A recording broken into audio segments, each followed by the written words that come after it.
Envie de passer un bon moment? Vous êtes sur la bonne radio. Bonjour et bienvenue sur MLBuff FM, j'espère que vous allez bien. Aujourd'hui on va parler du consentement avec Ryan, Quentin et Elio. C'est un sujet qui est important et ce n'est pas une mauvaise chose de dire non. Par exemple, vous avez le choix de ne pas écouter ce podcast si vous préférez écouter un podcast sur la vie reproductive des hérissons. Alors, la définition de l'État c'est le consentement, c'est dire oui ou non pour faire quelque chose sans se sentir forcé ou influencé. C'est donner votre accord ou votre désaccord. Le consentement doit être réciproque, c'est-à-dire que les deux personnes doivent être d'accord. Le silence ne veut pas dire accepter. Aucune personne ne doit profiter de son statut familial, de tuteur ou de professionnel pour influencer une personne à donner son consentement. Il faut noter que le consentement donné une seule fois ne signifie pas que le consentement a été donné pour une activité sexuelle ultérieure. Le consentement peut être donné et retiré à tout moment. Quelle que soit la nature de la relation, une fois le consentement retiré, toute activité doit cesser immédiatement. Ça, c'est le consentement révocable. Il y a 4 types de consentement. Le consentement explicite. Dans tous les cas, le consentement doit être positif et clair en ce qu'il doit être explicite. Ainsi, il doit constituer un acte direct et voulu. La personne en question doit être totalement consciente de donner son consentement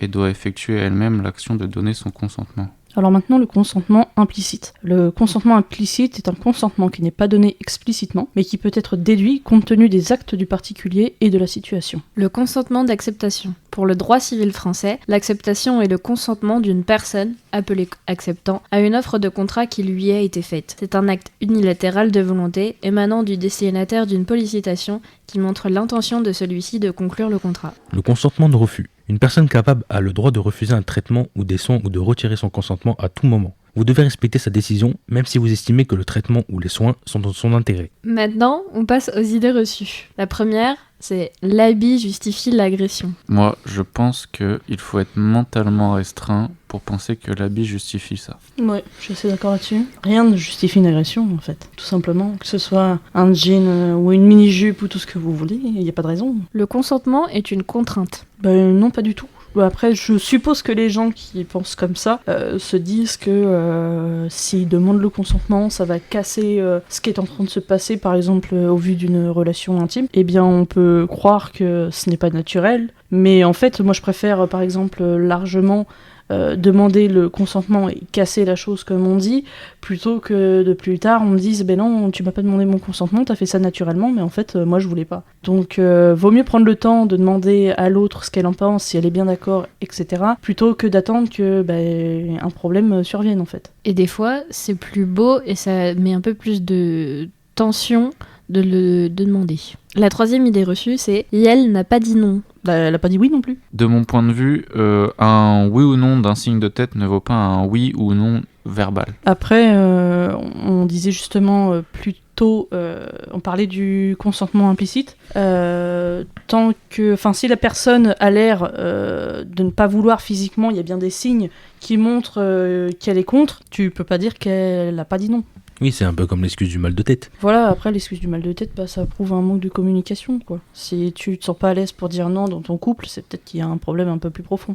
Alors maintenant on passe aux questions. Et la première c'est à quel âge devrait-on commencer à enseigner le consentement selon vous ? Pour ma part, je pense la maternelle c'est bien, dès le plus jeune âge. En plus, la maternelle ils sont à l'école. Donc ça peut être pris en charge par les instituts.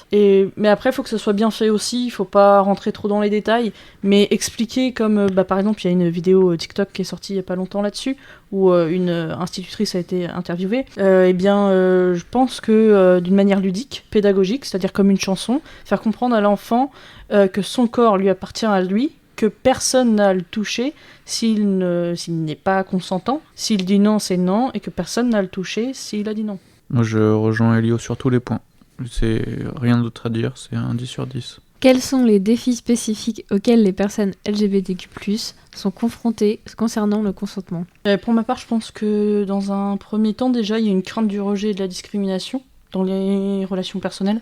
Donc on va pas oser dire non parce qu'on est différent. Et il y en a beaucoup qui vont estimer déjà que c'est une chance que quelqu'un veuille bien d'eux. Donc ils vont tout simplement pas oser dire non. Il y a aussi le problème il y a un certain fétichisme, notamment déjà pour les personnes trans. C'est-à-dire qu'il y a des personnes qui se disent « Waouh, c'est incroyable, il a un corps d'homme, mais entre les jambes, il a un appareil génital de femme, et inversement. » Et du coup, ça va être « Waouh, la bête de foire, il faut que j'essaye. » Donc, c'est compliqué dans ce sens-là. Puis il y a aussi le côté de dysphorie. Tu n'as pas envie spécialement de te mettre nu parce que ton physique correspond pas à ton identité. Et donc, effectivement, ça pose problème, quoi, parce que tu te sens pas de dire non, mais en même temps, t'as pas envie de montrer ton corps. Pour vous, quelle est la vision des gens par rapport à ce sujet ? Ils sont très fermés, mais on va dire que avec le temps, ça s'améliore, ou tout du moins, je pense que c'est notre génération qui vont faire changer les choses. Je pense qu'il y a du mieux, mais il y a encore du travail à faire.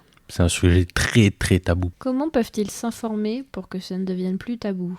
Les personnes travaillant dans le social sont assez compétents pour discuter du consentement et le personnel santé aussi pourrait parler du consentement. Et c'est à nous de sensibiliser les autres jeunes, nous qui sommes déjà à l'aise avec le consentement. Le consentement est-il perçu d'une bonne manière dans votre famille ? Dans ma famille à moi, ayant une mère très ouverte d'esprit et une sœur aussi, ça n'a jamais été sujet tabou.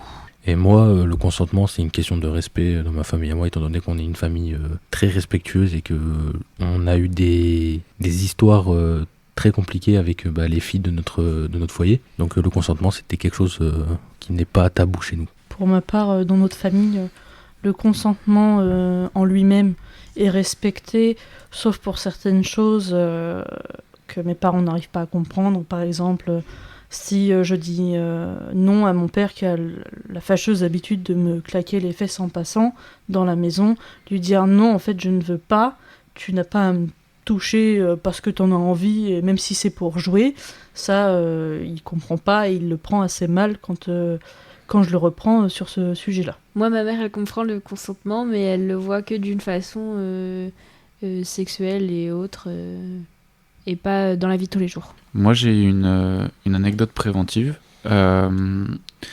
J'ai une amie, fut un temps, qui est partie en boîte et s'est faite droguer à son insu. Je voulais mettre en garde toutes les femmes et les hommes de faire gaffe à vos verres en boîte de nuit, parce que y a toujours des gens qui, au-dessus de demander le consentement, décident de passer d'une autre façon, de vous droguer, de toutes ces choses-là. Il y a des petits capuchons maintenant qu'on peut mettre par-dessus les verres pour éviter ce genre de choses. C'était MLBF FM, merci d'avoir écouté ce podcast sur le consentement. N'oubliez jamais que le respect mutuel et la communication sont essentiels dans toutes nos interactions. Prenez soin de vous et des autres, et je vous dis à la prochaine. Salut!